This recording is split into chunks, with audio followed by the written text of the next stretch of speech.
He is George Washington, the hero of the American Revolution and the founding father of the United States. After leading the American colonies to independence from Britain, he faced a choice that would change history, becoming the King of America. But George Washington chose a different path. What made a leader reject absolute power? This is a story of integrity, wisdom, and dedication to the principles of democracy. Born on February 22, 1732, in Virginia, George Washington grew up as an ambitious and talented young man. He began his career as a surveyor and later became a militia leader during the French and Indian War. These experiences shaped him into a tough and strategic leader. However, his greatest challenge was yet to come. In 1775, the American Revolution broke out.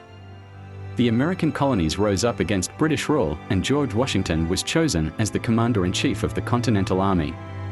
Despite leading an untrained and poorly equipped army, he successfully guided the colonies to victory. His courage and determination inspired thousands to fight for independence. After 8 exhausting years of war, America finally gained independence in 1783. George Washington became a national hero, and many saw him as the rightful leader of the new nation. Some even proposed that he be crowned king. But George Washington held firm to his principles. "Absolute power is not our goal," he said. "We fought for freedom and democracy, not to replace one tyranny with another." In 1787, George Washington presided over the Constitutional Convention in Philadelphia, where the U.S. Constitution was drafted. He was elected as the first President of the United States in 1789. During his 2 terms, he laid the foundation for democratic governance, rejected excessive power, and set precedents for future leaders. One of the most historic moments came in 1796 when George Washington decided not to run for a 3rd term. His decision reinforced the principle of the rotation of power and prevented the emergence of lifelong rule. He returned to his private life at Mount Vernon, leaving behind an enduring legacy.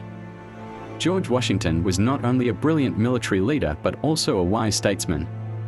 He rejected the crown because he believed that true power comes from the people, not from titles or positions. His principles became the foundation of the United States as we know it today. However, George Washington's story is not just about victories and wisdom. He was also a human being with weaknesses and doubts. He faced challenges in uniting the new nation, endured criticism, and battled illness. But his integrity never wavered. George Washington passed away on December 14, 1799, but his legacy lives on. He is remembered as a symbol of humble leadership, dedication to democratic principles, and the courage to resist the temptation of absolute power. Want to learn more about historical figures who changed the world? Don't forget to follow Secrets of World History. History is full of inspiring stories waiting to be uncovered.